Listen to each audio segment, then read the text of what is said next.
All right, we started section 1.4 about continuity and one-sided limits last time. We talked about continuity from this sort of general idea standpoint. Continuity sort of has this image in our mind that says I can draw it without having to lift my pencil. We talked about it from a more concrete standpoint of the things that can't happen and how they fit into our intuitive ideas. And we also talked about how they fit together to make a more definite or a more defined picture of what's going on. And then we did a couple of examples, and the examples that we did probably felt like, okay, well, we didn't really do anything different than we did in the previous section. And that's where it was starting. So our intent is that even if we've got a one-sided limit, like this says 8 from the positive side, if I have the ability to just plug 8 in, I will. And if I can do that and I get a number, then the limit exists. So if I can't, like here, right? I can't just plug in the number 9. I end up getting a 0 on top, a 0 on bottom. Then I need to do something with algebra, with rationalizing, or with trig values. You know, we need to do some trig substitutions, things like that, to try to eliminate the problem piece. Okay, so that's where we left off last time.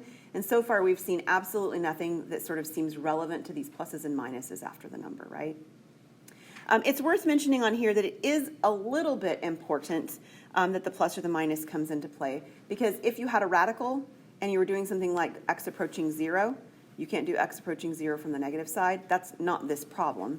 But when you do have radicals, there may be a reason to do pluses or minuses after it, just for the sake of it being in the domain. So that can happen on radicals. Example number 3, however, is uniquely different. And it's uniquely different because it really does matter whether we're approaching from the positive or the negative side, because an absolute value of a positive number and an absolute value of a negative number don't always yield the same result. In fact, they don't yield the same result, right? If you take the absolute value of 5, you get 5. But if you take the absolute value of negative 5, you get 5, right? So in one case, the value stayed the same. 5 stayed 5. In the other case, the negative 5 changed. Everybody with me? So on this one, it really does matter that they're telling you that the limit as x approaches 0 is coming from the left. It's telling you I'm using negative values here. Can you see that? That's going to yield a different answer than when we use positive values. Now, in regard to that, we're going to take a look at this from a couple of perspectives. We're going to first take a look at it from the perspective of just thinking through what happens, right? What kinds of numbers come out of this from maybe like a definitional sort of perspective. And then if I can get the projector to work and everything, because I haven't tried it just yet, but if I can get it to work, we're going to look at the graph from the calculator so that you can see how you can put it in your calculator as well if you wanted to verify it from a graphical standpoint. Because you may or may not know how to get absolute values in your calculator. But they're there, okay? All right, so from a from an algebraic standpoint or a reasoning through it kind of standpoint, if x is approaching 0 from the left, this means that I'm using negative numbers.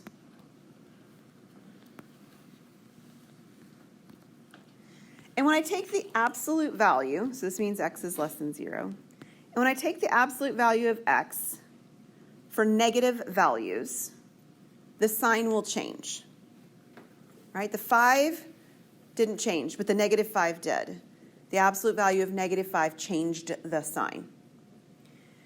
It's going to feel a little bit counterintuitive, but the way that we define it in like a college algebra course or an Algebra 2 course, if you're really looking at definitions, is that we say that when the absolute value of x is less than, when x is less than 0, that the absolute value of x is actually equal to negative x.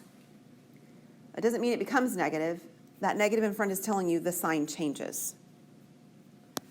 So if you think about an example, write yourself in your notes so you don't look at this later and go, why'd she put a negative there? The reason is because the absolute value of negative 5 is the opposite of negative 5. You see that extra negative here showing up, right? And you end up getting a 5 out of that. And that is the mathematical way to represent that. We don't have another option. Right? There is no option that says remove a negative. There's only an option that says put a negative in. But if you put a negative on a negative number, it becomes positive.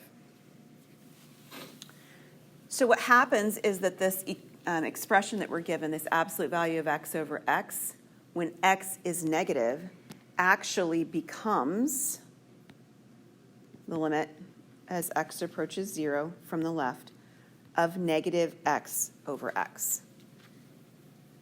If it had said x approaches 0 from the positive side, this wouldn't be what we would write down. It would just be x on top. The sign wouldn't change. But because my x values are negative, or approaching from the negative side, right, it actually becomes negative x on top. What is negative x divided by x? It's negative 1. So this is the limit as x approaches 0 from the left of negative 1. And what's the limit of negative 1?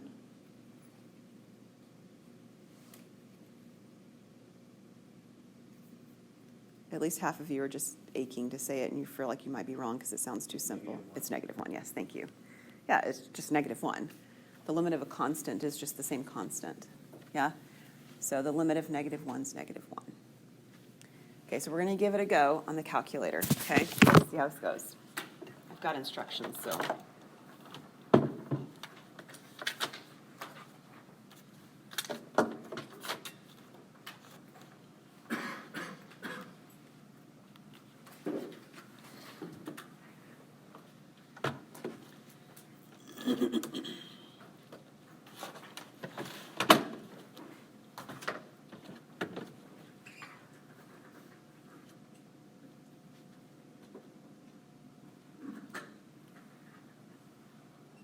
Working? That's good news.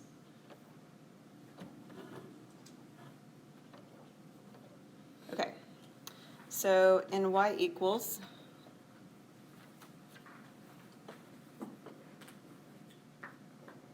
there's a light on this thing. I don't know if I'm going to get that to work or not. Can you see it okay? Yep. Is it all right? Okay. It's really dark from my angle, but if you can see it okay, that's all that matters. Okay, we want to put into this the original equation with the absolute values. That's what we want to do, because I want you to see what it looks like from both sides so you can see what's happening. So I want it to say absolute value x. Absolute value is underneath the math menu. So down here at the bottom, you have a button that says math. Do you see that? If you hit math and you go over to num, the very first one on there says ABS. Now I'll tell you, when I push ABS, my operating system is probably different than yours. Yours is probably going to actually put in some absolute value signs. Mine just puts in ABS. Okay, so it looks different. You have the absolute value of x. So your absolute values, you're going to put an x between them. And then you're going to put divided by x. Okay, is that working? Yeah, there's a button right here that says math. And if you click on that button, it's the num menu for number, and it's the first option. Is it there? No. Oh, maybe I should come look at it then. Is anybody else's not there? Let's see. Sorry, that's a different screen. You got it, okay. I know not all of you have the same calculator, but for those of you who are working with this today, did you find it? You're still looking for yours, that's good. I think I found it. Okay, that's good. All right, so we're going to look at a standard window. So the standard window in this calculator is a 10 by 10. So it goes from negative 10 to 10 on the x-axis and from negative 10 to 10 on the y-axis. It ends up not making it look like a square because the screen itself is rectangular. But you're just going to do window, sorry, not window, excuse me, zoom, and number 6 is standard. That's going to give us this 10 by 10 display. It's 2020, but negative 10 to 10. And it looks like this. Looks like horizontal lines, right? But what did we get when we were doing this on the problem that we did with the limit going from the left? Well, we got negative 1. That's what this is showing, right? This value is down here at negative 1. And if we had done it on the other side, positive x, I mentioned this would just give you x on top. And if you had x divided by x, you would get 1. And that's why on the other side, you're seeing that there's a 1. Now, here's the catch. We need to be careful to decide what is actually happening when this is happening, right? There's a jump in the graph. So if the question's asking us on this, is it continuous at 0? The answer is no, because there's a jump, right? The answer is no. But there is a limit, and that's what the question asked. There is a value that it's approaching. In fact, it's a value that it's sort of staying at the whole time. It may not actually be -1 when it gets there. At that point, it might jump depending on how the description is given, right? But that's not the question. The question is just, what is it getting close to? What's the limit? Is that all right? Making sense-ish? Okay. Let's talk about discontinuities. I'll see if I can get this off of this screen.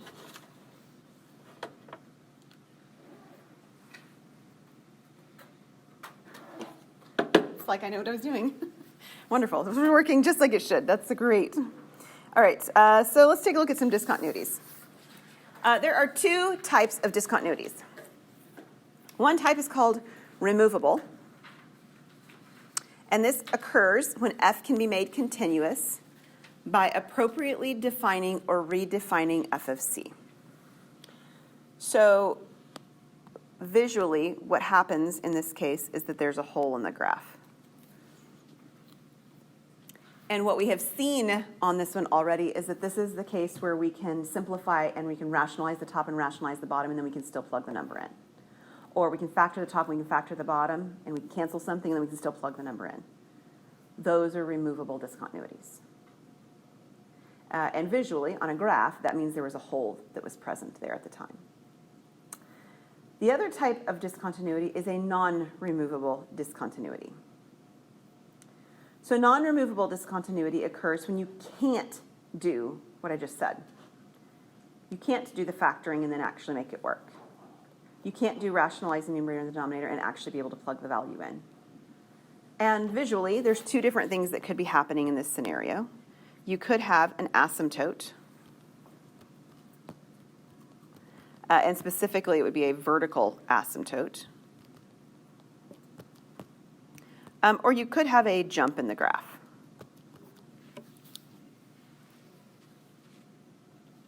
And a jump may look like, right, like this,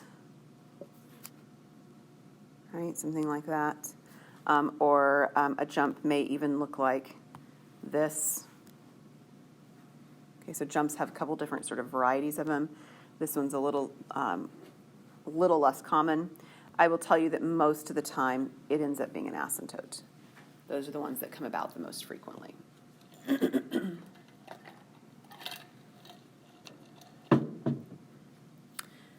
So the next two questions that we're going to work on are going to ask us about this removable, non-removable. But the questions themselves are going to feel like they start out just like the others we've been doing. We're trying to find limits. We're trying to find, can we factor it? We're trying to find, can we reduce something? Do we rationalize something? All those processes are the same.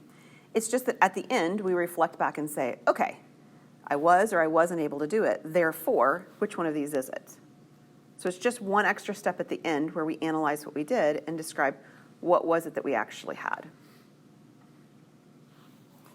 So our first one, the directions specifically say, find the x values, if any, at which it is not continuous. And then if I have more than one, which of those discontinuities are removable? And we're going to go a step further, and we're going to say if it's not removable, we're going to say why, just so that we have that written down too in case you have that kind of question popping up. So is there, or are there any x values that will not work for this function? 0, right? So there is a discontinuity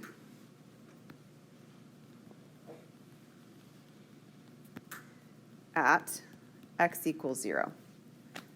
There is. Now, do I have the ability to factor anything and remove that? I don't. This is a very simple function, right? It's 6 over x. There's nothing I can do to change it or reduce it or alter it in any way. So because I can't do that, which type of discontinuity is it? It's non-removable. And from an algebra course somewhere along the way, you should recognize that this is actually going to give us what there? Is it an asymptote or is it a jump? Those are the only options. It's an asymptote. Yeah. Almost all the time it's going to be asymptote. I'm just going to say that if you're in that scenario. So yeah, this is a discontinuity. It's non-removable.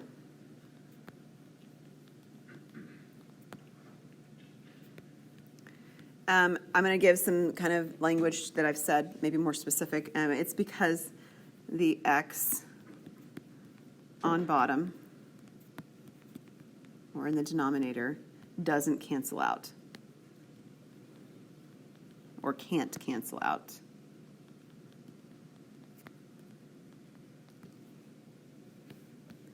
And we've identified there's a vertical asymptote.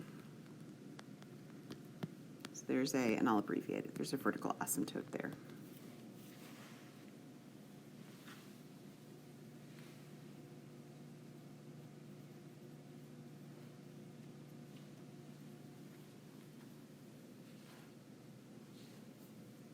Okay, ready to try another one? It's a little more interesting. First question, what are the discontinuities? How could I find that out with this particular equation? Yeah, I need to factor the denominator, right? I do. So if I factor this denominator, what will my two factors be? X plus 2 and x minus 5. Good. Okay, everybody good with that? So when I'm first looking at discontinuities, don't go reducing too quickly here. When I'm first looking at where are my discontinuities, it is the original denominator I'm looking at. So what are the two discontinuities that come about from this factored denominator? Okay, hang on, let me write. Discontinuities, what was it?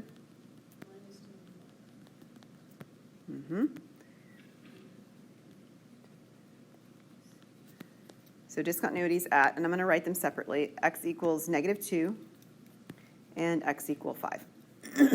Right?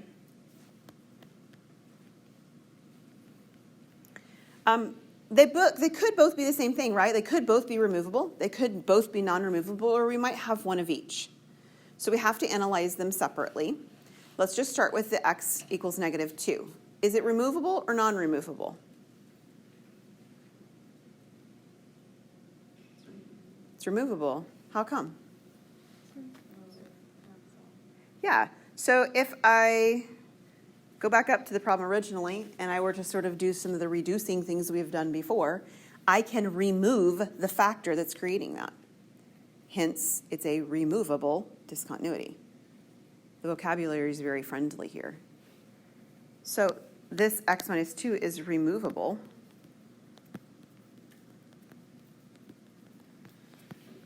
And it's because x plus 2 cancels out.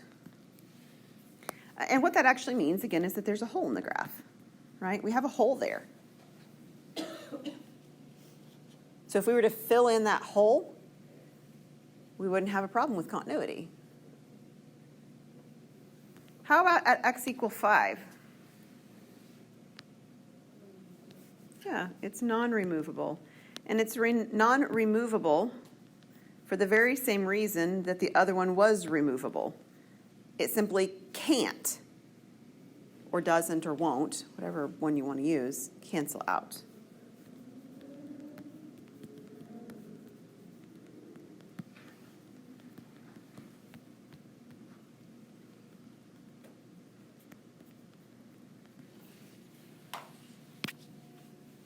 And so what does that mean there is on this graph at x equal 5?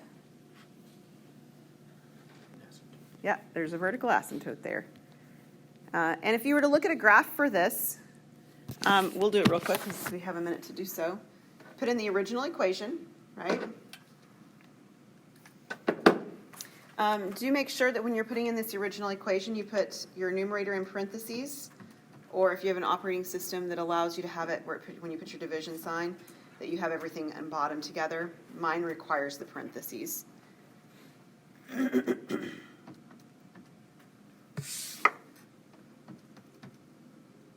I'm going to use that same window I had before, so I'm going to do zoom 6.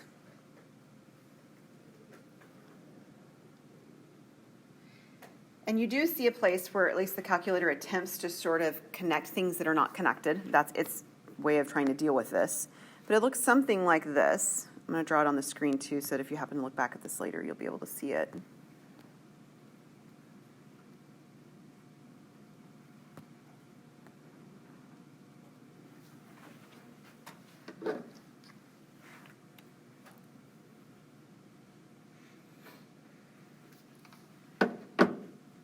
So it looks something like this, right?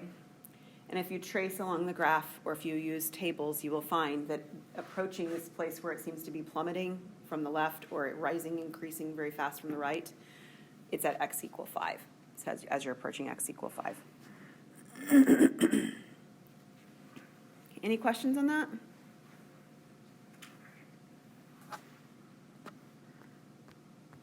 All right, so limits existing. The existence of a limit. If we have a function, f, and c and l are real numbers, then the limit of f of x as x approaches c is L.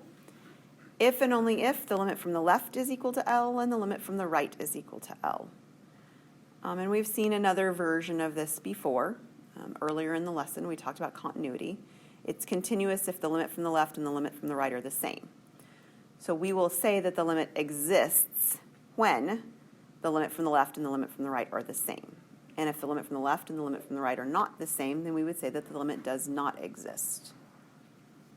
And this is specifically when we're looking at x approaching c. So this says x approaches c, so that would be looking like x arrow c. It doesn't have the plus or the minus after it. Okay? That's what that's saying there. So there are functions that are defined piecewise. And piecewise functions are the ones that we see that have this ability to see jumps. So our next example is a piecewise defined function. We want to find the a value here that makes this work. So I'm going to draw a sketch of what could be happening here based on what we know. This is telling you x is greater than 1 on the first line. So greater than 1, we've got a parabola. So here's 1. So the graph looks something like this over here. Agree? Roughly speaking. And before that, it's supposed to be a line. Now, that line has any number of possibilities. It might look like that. It might look like this. But what we want is we want it to meet up right there. So whether it is going to look like this, sorry, get it all the way there, this, or whether it is going to look like this, we just want them to meet up at that particular point. All good? Now, you might be looking at this and saying, well, we don't have that much flexibility.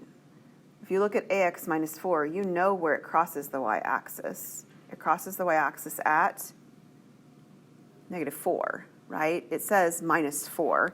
So I really don't have that much flexibility. Here's my -4. The graph I'm looking for will truly have to look like this. I just need to figure out what slope value, what a value makes that happen. And trial and error is probably not your best friend in this scenario. I mean, could you get there? Well, yeah, probably you could. But that's probably not going to be very time effective. So how do we do it? Well, we do it with limits. So here's what we do. We're going to take the limit as x approaches 1 from the right, because these are values that are bigger than 1, of the 3x squared. And we're going to take the limit as x approaches 1 from the left, because these values are approaching left, of ax minus 4. So I'm taking each one of their limits, and I want the limit to exist. And if the limit's going to exist, then these two limits I'm finding have to match. Now, it's algebra, right? We're just evaluating. We're taking the number 1. Again, we ignore the plus or the minus if we have the ability to do so. And we do here, because there's no denominators that are causing problems. There's no radicals that are causing problems. It's very nice polynomial functions. So I can put the number 1 simply in for x. So here, I've got 3 times 1 squared. And what is 3 times 1 squared? 3. And over here, I put in the 1, so I have a times 1 minus 4. I know this is not going to give me a number right now, but what will it give me? A minus 4. But what I want is I want this to equal this. So what's a? 7. And if you don't just see it right away, you can set up the equation that says so. 3 is equal to a minus 4, and you can add the 4. If you can just see it, that's fine, but if you need to see it written out, then write it out. A is 7. And you can check it with your calculator too. There are ways to put in those like less than zero, -1 and greater than -1 in your calculator so that you can actually see the pieces in there defined. I don't think that's probably worth our time to go through with a calculator right now, but there are ways to do that. At the very least, you could confirm that your value gives them the same y value at 1 very quickly if you wanted to do that. All right, I have one more topic in this section. Oh, I'm sorry, there's two. I was already ready to do the intermediate value theorem. Let's do the definition of continuity on a closed interval first. So a function f is continuous on a closed interval, AB. So before we did at a point, and then we did an open interval, so now this is a closed interval. If the limit as x approaches a from the right of f of x is f of a, and the limit as x approaches b from the left of f of x is f of b. The function is continuous from the right at A and continuous from the left at B. And all this is saying, with all of its, fluff a little bit, or all the details, is that if you're going from A to B, and it's going to be continuous on the endpoints, you can't have asymptotes on the endpoints. Like the limit has to actually start somewhere, has to end somewhere. It can do whatever you want in between, but it has to be a closed dot on each of the ends. That's all this is telling you. For the limit to exist everywhere in between, it has to be continuous on the interval, and also continuous, meaning that it has limits at the end points. Seems reasonable, right? It's kind of what we would expect. And then we have four more properties that are showing up that are just like ones we've seen before again, too. These are properties of continuity. If b is a real number and f and g are continuous at x equals c, then the functions listed below are also continuous. So if you know a function is continuous and you multiply it by 7, that's a scalar multiple. That's not going to change the continuity. If you know the function is continuous, two functions are continuous, and you add, subtract them, that's number 2, or multiply them. It's not going to change that it's continuous.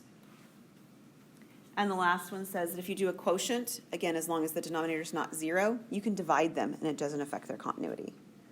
So these are our 4 basic operations: addition, subtraction, multiplication, and division. And then we also have this scalar multiple one here. And they mirror the things that we've already done with limits.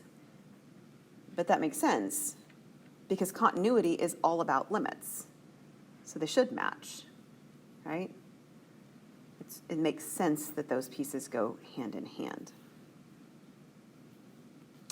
Okay, last thing that we're going to look at today is the intermediate value theorem. So this particular concept with the problem that follows, it's what's going to look like the written work part of your homework, okay? The intermediate value theorem says the following: if f is continuous on a closed interval AB, so you've got this picture kind of thing going on, right? No picking up your pencil, no holes, no asymptotes, no jumps, none of that. If it's continuous on the interval, and the endpoint y values don't match. So in other words, one of them is higher than the other one, and it doesn't matter which one. They're just not at the same level, okay? And k is a number between them. That's why they need to be not at the same level, right? If I don't have them off-centered from one another, there's no number in between them. So I've got these two numbers. I've got some number up here, point up here, and some number down here. And k is something in between. So we'll call this one f of b, and we'll call this one f of a, and k is somewhere in between. The intermediate value theorem says there's no way that you can go from the point that's higher to the point that's lower, or vice versa, without crossing through k. You can't just jump over it. You can't avoid it. Like, that's not possible. In order to come through and get here, whether it looks like this or whether it looks like this, right? It doesn't matter what it looks like. It has to, at some point, equal k. So there's going to be some place along the line here where this has a k value as its height. And that's what the intermediate value theorem says. There is a place where you're going to cross through the line at y equal k. Or they got it written down, f of c is equal to k. And so there's a c value here. And that c value is going to be in between the a and the b. Well, of course it is. It has to cross through between, so it's going to be between as well.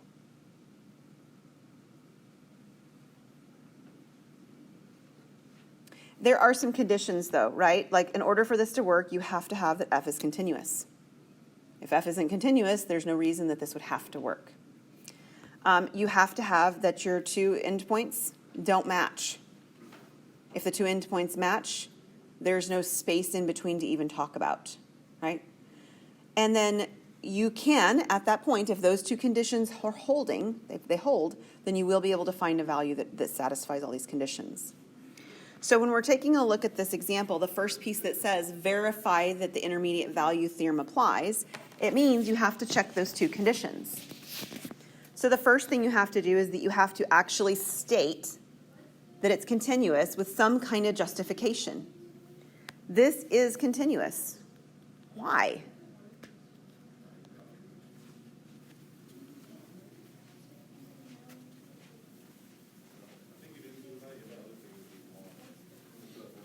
What type of equation do I have?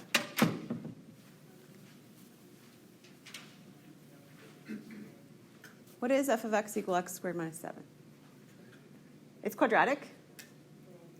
It's a parabola, right? And it's in the more general family of polynomials. And we actually had a theorem that said polynomials are always continuous. And that's what this is. So it's continuous because it's a polynomial.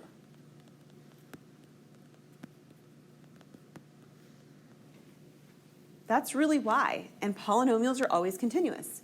If we had been dealing with a rational function, it could be continuous as well. It's continuous because it's a rational function, and the domain includes these values. There's no domain issue, right? It's continuous because it's a radical function, and it's on the domain of the radical function.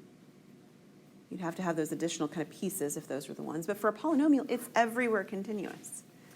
But you have to say it. You don't just get to skip past that piece, okay? The second thing we have to check is that the endpoints don't match. So we need to check our endpoints are at 2 and 3. So we have to check f of 2, and we have to check f of 3. So I've got 2 squared minus 7 is negative 3. And I have 3 squared minus 7, which is 2. And lo and behold, these two things do not equal each other, right? So condition 1, condition number 2, the intermediate value theorem applies. That's the first piece. It says verify that it works. Notice it said verify. It didn't say, does it work? This is always going to be the result. If it says verify, they're telling you it's going to work. You just have to check the two pieces to show it. And then the last thing that you have to do is you actually have to set it equal to see what it is. So we have x squared minus, 7. And it's equal to 1. And we want to figure out where it's going to equal to 1. So we're going to do some solving. On this one, we don't even have to factor. It's x squared equals 8. When we take a square root, because we took the square root, it's plus or minus. We are going to simplify that the 8 is 4 and 2. So the square root of 4 is 2. So this is 2 square root of 2. But that's two values. It's 2 square root of 2. And it's negative 2 square root of 2. It could be that they're both actually c values, but this one's not. Which one's my c value?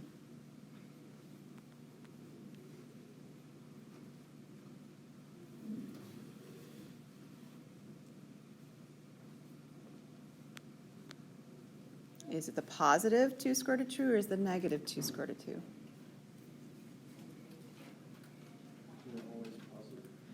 It's not because it's always positive. It is the positive one, though. No, but you're getting really close. It's like hot potato. You're so close. It's like, oh. It's because my value has to be between 2 and 3.